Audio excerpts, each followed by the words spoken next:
Bonjour à tous, bienvenue, c'est Angie. On se retrouve pour une présentation de livre. Aujourd'hui, on va découvrir ensemble Le secret des pierres, un guide pour les magiciennes du quotidien.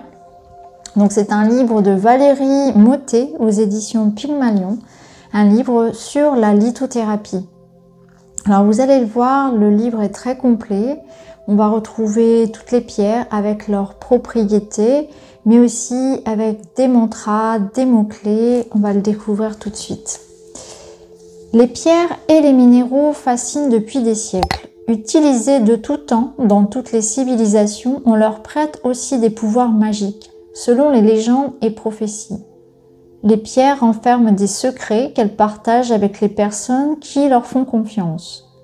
Elles sont des amies qui peuvent aider celles et ceux qui en ressentent le besoin, tant leurs vibrations sont puissantes.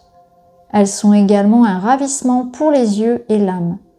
Si de leur simple présence elles illuminent votre bureau, votre table de nuit ou votre hôtel, elles souhaitent être respectées comme tout être vivant. La relation qui s'installe entre une pierre et son hôte est unique. Cet ouvrage vous permettra d'éclairer votre quotidien en écoutant votre intuition, mais aussi en ressentant l'énergie des pierres présentées selon leur symbolique et leur couleur.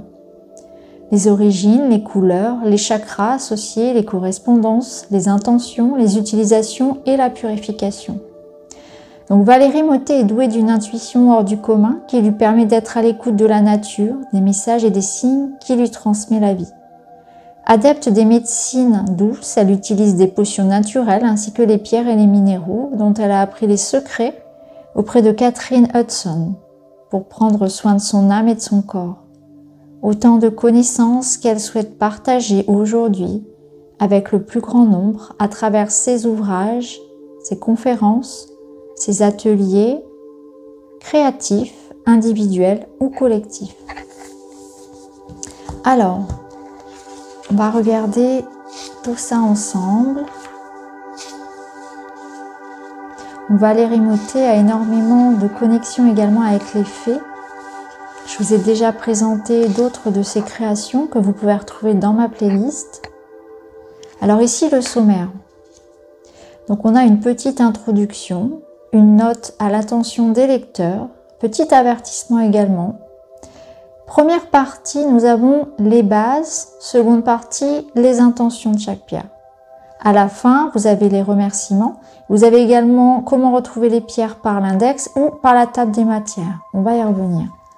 Donc première partie, les bases, la petite histoire des pierres, le choix et les entretiens, les propositions d'utilisation, les chakras, les couleurs, les correspondances avec les signes du zodiaque, les correspondances. Ensuite, seconde partie, les intentions. Donc pour tout ce qui est protection et purification, l'amour, la créativité, l'amitié, le pardon, l'ancrage, énergie, vitalité, sérénité, anti-stress et lâcher prise, spiritualité, intuition, chance, abondance, joie et enfant intérieur, communication. Ensuite, vous avez à la fin les sources que l'auteur a utilisées. Alors, petite introduction ici sur les pierres. Donc, je vais peut-être vous lire ce petit passage. Donc, la première partie vous présente l'histoire de ces pierres, comment les utiliser, les purifier, les nettoyer, leurs différentes formes, leurs correspondances, etc. La seconde est plus concrète et vous pourrez choisir vos pierres en fonction de l'intention que vous recherchez. Donc les pierres elles sont classées par thème, donc protection, etc. Les énergies et la guidance propre à chacune d'elles vous sont proposées. Un mantra et un conseil associés vous sont offerts si vous ressentez le besoin de travailler ainsi. Vous trouverez également une page de notes au début de chaque thématique. Vous pourrez, si vous le désirez, écrire la date, vos ressentis et les retours positifs liés à votre pratique. Donc une petite note à l'attention des lecteurs.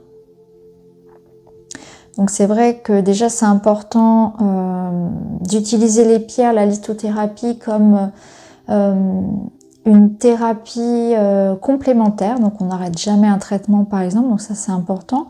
Et puis il y a aussi certaines pierres qui ont des propriétés particulières. Il faut être aussi attentif à la façon d'utiliser les pierres, hein, surtout par rapport à l'ingestion. Donc là on vous met en prudence par rapport à certaines choses. Alors, petit avertissement, donc ça c'est ce que je viens d'expliquer également. Donc la première partie, les bases. Donc petite histoire des pierres. Comment se forment-elles? Où les trouve-t-on? À quoi servent-elles? Sous quelle forme peut-on les trouver?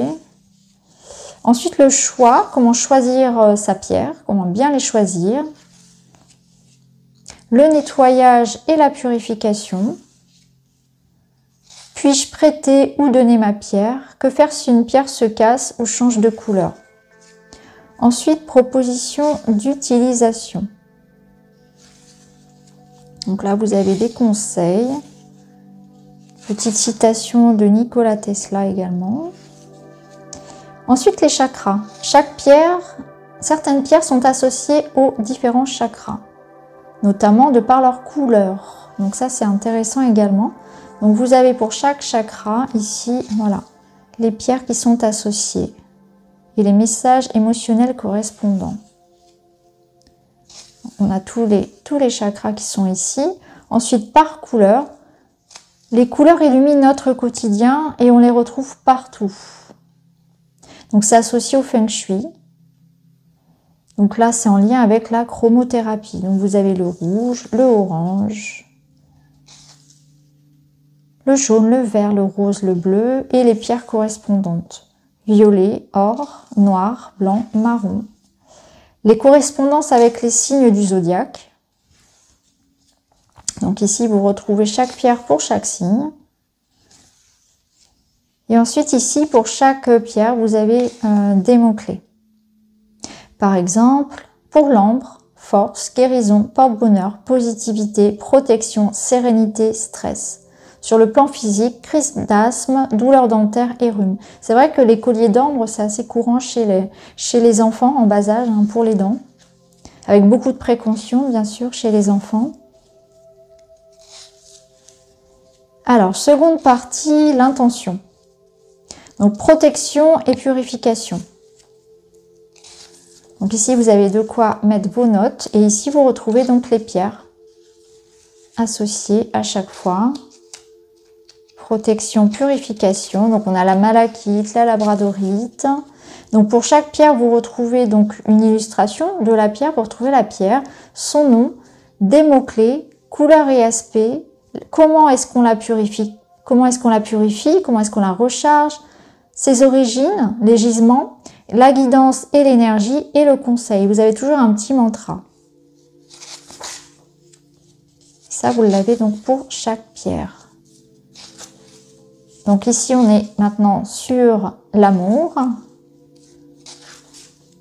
Donc l'aventurine, chrysophase, le lapis lazuli. Alors on va lire la fiche du lapis lazuli qui est une de mes pierres préférées.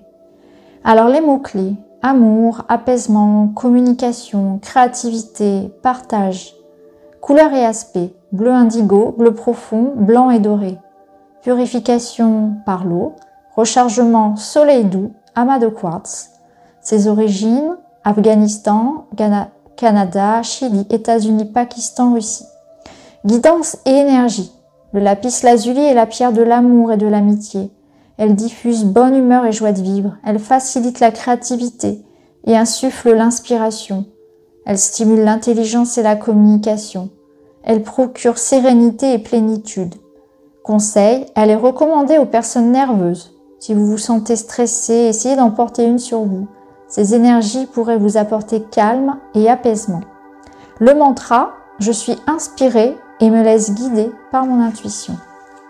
Donc on retrouve pour chaque pierre, hein, donc des propriétés, la créativité. Donc c'est vraiment très complet. Alors bien sûr, certaines pierres peuvent se retrouver dans différentes catégories. Alors ensuite, ce qui est intéressant aussi à la fin, c'est que vous pouvez retrouver donc soit la pierre ici dans l'index, si vous cherchez une pierre en particulier, donc vous retrouvez directement, facilement la pierre, où elle se situe. Par exemple, ici, si vous êtes intéressé par la pierre de lune, vous retrouvez les pages où vous allez retrouver les informations sur cette pierre. Ou bien, si vous cherchez par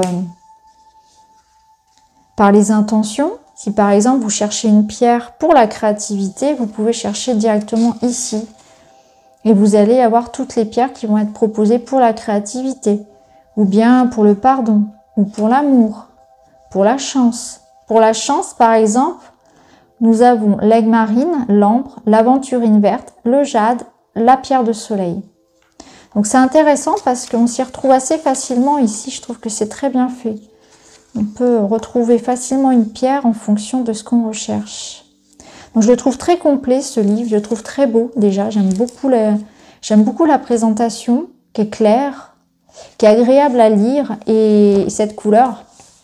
J'aime beaucoup le violet, donc forcément je trouve que déjà le livre, rien que la couverture est très belle.